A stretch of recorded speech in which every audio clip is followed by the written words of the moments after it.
cikal bakal Kesultanan Indragiri. Cikal bakal berdirinya Kesultanan Indragiri tidak bisa dipisahkan dari keberadaan Kerajaan Keritang. Nama Keritang diperkirakan berasal dari istilah akar itang yang diucapkan dengan lafal keritang.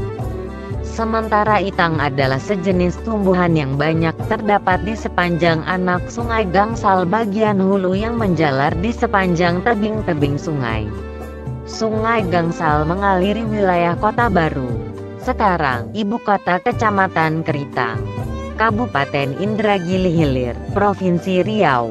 Selain pemaknaan di atas, ada pula yang menyebut bahwa nama Keritang identik dengan istilah kitang, yaitu sejenis siput yang berhabitat di hulu sungai Gangsal. Asal muasal Kerajaan Keritang berawal dari keruntuhan Kerajaan Sriwijaya yang berpusat di Palembang. Pada akhir abad ke-13, Kerajaan Sriwijaya mulai rapuh karena adanya serangan dari luar. Hal ini sepertinya menunjukkan bahwa pada masa itu Sriwijaya sudah terpecah-pecah.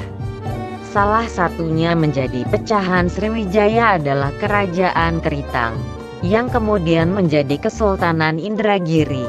Berdasarkan catatan dalam Kitab Negara Kertagama, karya Empu Prapanca, nama Indragiri disebut dengan nama Keritang, oleh karena Keritang terletak di wilayah yang kemudian dikenal dengan nama Indragiri. Makna Indragiri adalah Kerajaan Negeri Mahligai. Raja pertama Keritang adalah Raja Kecik Mambeng atau Raja Merlang tahun 1298 sampai tahun 1337, yang berturut-turut dilanjutkan oleh Raja Narasingha pertama tahun 1337 sampai tahun 1400 sebagai Raja Keritang kedua. Kemudian Raja Merlang kedua tahun 1400 sampai tahun 1473. Pada era berikutnya, pengaruh Islam sudah mulai masuk ke wilayah kerajaan ini. Raja yang selanjutnya, yakni Raja Narasingha kedua tahun 1473 sampai tahun 1508, diketahui telah memeluk agama Islam. Raja Narasingha kedua, Raja Keritang yang keempat sebagai Sultan pertama Indragiri, dengan nama Malana Paduka Sri Sultan Alauddin Iskandar Shah Johan, tahun 1508 sampai tahun 1532. Kerajaan Keritang sempat menjadi wilayah taklukan Kerajaan Majapahit, dan akhirnya diberikan kepada Kesultanan Melaka sebagai hadiah pernikahan Sultan Mansur Shah dengan salah seorang putri Kerajaan Majapahit. Seiring Islam masuk ke Nusantara, pemerintahan Kerajaan Keritang dikendalikan oleh Kesultanan Melaka. Ketika masih di bawah kuasa Majapahit, Raja Merlang diperkenankan untuk tetap berada di tengah-tengah rakyatnya. Akan tetapi setelah Kerajaan Keritang dikuasai oleh Kesultanan Melaka, Raja Merlang tidak diperbolehkan lagi menetap di Keritang melainkan dibawa ke Melaka. Kebijakan ini sangat menguntungkan bagi Melaka, karena dengan demikian Kerajaan Keritang lebih mudah diawasi. Dominasi Melaka terhadap Keritang semakin kuat ketika Raja Merlang dikawinkan dengan putri bakal anak perempuan Sultan Mansur Shah. Ikatan perkawinan itu di samping mengokohkan kedudukan Sultan Melaka di daerah jajahan, dilakukan juga dengan harapan agar Raja Merlang betah tinggal di Melaka. Dari perkawinan dengan putri Melaka itu, Raja Merlang memperoleh putra yang diberi nama Narasingha tahun 1337 sampai tahun 1400, dan dibesarkan di lingkungan Kesultanan Melaka. Ketika Kesultanan Melaka dipimpin oleh Sultan Mahmud Shah pertama tahun 1448 sampai tahun 1511, Raja Narasingha diambil menantu oleh Sultan. Ketika Raja Narasingha dinobatkan sebagai Raja Keritang, dia tetap tidak diperbolehkan tinggal di Keritang. Demikian pula yang terjadi kepada raja-raja penerus tahta Kerajaan Keritang yang selanjutnya, yakni Raja Merlang kedua hingga kemudian Raja Narasingha kedua tahun 1473 sampai tahun 1508. Selama keluarga kerajaan Keritang berada di Melaka, pemerintahan dijalankan oleh Datuk Patih dan Datuk Temenggung Kuning, serta beberapa pejabat kerajaan Keritang lainnya. Meski pemerintahan kerajaan Keritang dapat tetap berjalan, namun seringkali terjadi perselisihan antara Datuk Patih dan Datuk Temenggung Kuning.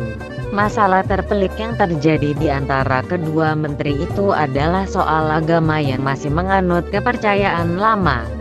Persoalannya adalah apabila ada orang yang berada di bawah kuasa Datuk Patih memeluk Islam, maka orang itu dipersilahkan untuk pindah ke daerah yang dipimpin Datuk Temenggung Kuning. Akibatnya, semakin lama orang-orang yang berada di bawah kekuasaan Datuk Patih kian berkurang karena semakin banyak pula orang yang memeluk Islam. Konflik internal di dalam kerajaan Keritang, ditambah dengan perlakuan yang tidak adil dari orang-orang Melaka terhadap rakyat Keritang, membuat Raja Narasingha kedua resah dan berkeinginan untuk kembali ke kerajaannya. Dengan alasan mencari hiburan bersama istri tercintanya, Raja Narasingha kedua akhirnya diperbolehkan kembali ke Keritang. Raja Narasingha kedua tidak menyia-nyiakan kesempatan ini, dan segera menyusun rencana dengan para pengikutnya. Ketika sudah berhasil meninggalkan Melaka, terdengarlah kabar bahwa Raja Narasingha kedua dapat melepaskan diri dari Melaka. Selanjutnya, Raja Narasingha kedua bersama para pengikutnya memindahkan pusat kerajaan dari Keritang ke Pekantua, tidak jauh dari Sungai Indragiri. Perpindahan tersebut terkait dengan kepercayaan bahwa suatu tempat yang telah ditinggalkan tidak baik untuk dijadikan pusat pemerintahan. Keritang merupakan kota yang diambil alih Kesultanan Melaka sebagai daerah jajahan. Maka menurut keyakinan magic religius, kota atau keraton yang telah dikalahkan itu harus ditinggalkan. Raja Narasingha kedua akhirnya dinobatkan menjadi pemimpin di Pekantua, dan inilah tanda bahwa Kesultanan Indragiri telah berdiri. Sebagai Sultan pertama Kesultanan Indragiri, gelar untuk Raja Narasingha kedua adalah Maulana Paduka Sri Sultan Alauddin Iskandar Shah Johan. Gelar ini menandakan bahwa unsur Islam sudah masuk dan menebar pengaruh di Indragiri dan sekitarnya. Pada era pemerintahan Sultan Indragiri pertama ini, ibu kota kerajaan dipindahkan lagi, yakni ke Mudoyan, yang dikenal juga dengan nama Kota Lama, yang terletak di sebelah hulu Pekantua. Jarak antara Pekantua dengan Kota Lama kurang lebih 50 km lewat jalan darat. Perpindahan pusat pemerintahan Kesultanan Indragiri tersebut disebabkan karena kurang amannya Pekantua dari kemungkinan serangan Portugis dan ancaman gerombolan perompak. Belum diketahui kapan pastinya waktu pemindahan itu. Namun yang jelas, waktu pemindahan itu paling lambat dilakukan pada 1532.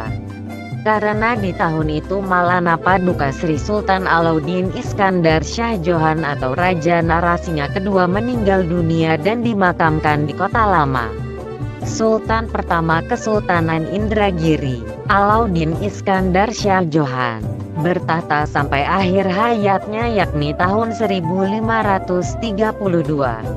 Setelah itu pucuk pimpinan Kesultanan Indragiri berturut dilanjutkan oleh penerus Alauddin Iskandar Shah Johan, yaitu Sultan Indragiri kedua Sultan Usuluddin Hasan Shah tahun 1532 sampai tahun 1557. Kemudian Sultan Ahmad dengan gelar Sultan Muhammad Shah tahun 1557 sampai tahun 1599. Sebagai pemimpin Kesultanan Indragiri yang ketiga, hingga Sultan Jamaluddin Keramat Shah tahun 1599 sampai tahun 1658. Pada era pemerintahan pemimpin keempat Kesultanan Indragiri inilah kaum imperialis Eropa datang dan lantas menanamkan pengaruhnya di Indragiri. Ketika Jakarta menyerukan kemerdekaan Indonesia pada tanggal 17 Agustus tahun 1945, kabar itu segera sampai ke Indragiri.